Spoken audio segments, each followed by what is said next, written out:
That is the whole syllabus. This episode is how it gets asked. First, the shape of the exam and its scoring, then where the marks actually sit across the domains, then how to read a question when the clock is running. The exam is 65 questions. Only 50 of them are scored. The other 15 are being trialed, and you cannot tell which. Your result is scaled between 100 and 1,000 and 700 passes. It is compensatory, so a weak domain can be carried by a strong one. 4 domains, and they are not equal. Cloud Concepts is 24%. Security and Compliance is 30%. Cloud Technology and Services is 34%, the largest. And Billing, Pricing, and Support is 12%. So where should your last week of revision go? Technology and security together are nearly 2/3 of the paper. That is the services you can name and place, and the security model around them. And it is where a shaky answer costs you the most marks. Concepts and billing are the remaining third. They are smaller, but they are also the easiest marks on the paper because the answers are definitions rather than judgment calls. The sensible split is to revise the big 2 for depth and the small 2 for completeness. What you should not do is skip billing because it is only 12%, when it is the domain you can make almost perfect in an afternoon. There are 2 formats, plus a quirk. Multiple choice gives 4 options and 1 is right.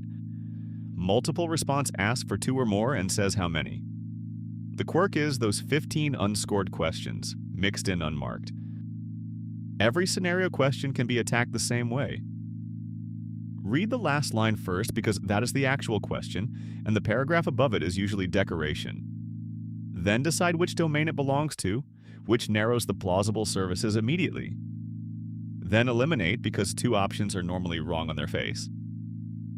What wastes time is reading top to bottom, absorbing every detail of a company that does not exist, and then weighing 4 services you have not ruled out. The exam is a recognition test dressed up as a reasoning test. Find the domain, find the job, eliminate, commit, move on. And if one genuinely stumps you, flag it and come back later. A blank scores exactly the same as a wrong answer, so there is never a reason to leave one empty. 4 traps repeat. Absolute words like always and never are usually wrong. The right service doing the wrong job is the commonest distractor. Cheapest and most reliable are opposite answers, so check which was asked. And one option is always plausible but adjacent. This course was built in the same 4 parts. Episodes 1 to 4 were the concepts, 5 to 9 were security, 10 to 18 were the services, the longest stretch, matching the largest domain, and 19 to 23 were billing and the frameworks. Look at what that adds up to. You can explain what the cloud is and why it changes the economics. You can describe who secures what and the tools that enforce it. You can name the services and say what each one is for. And you can talk about cost, support, and how AWS judges a design. That is the whole exam. That is. One last thing worth saying. The certificate is the smaller half of this. The useful half is fluency.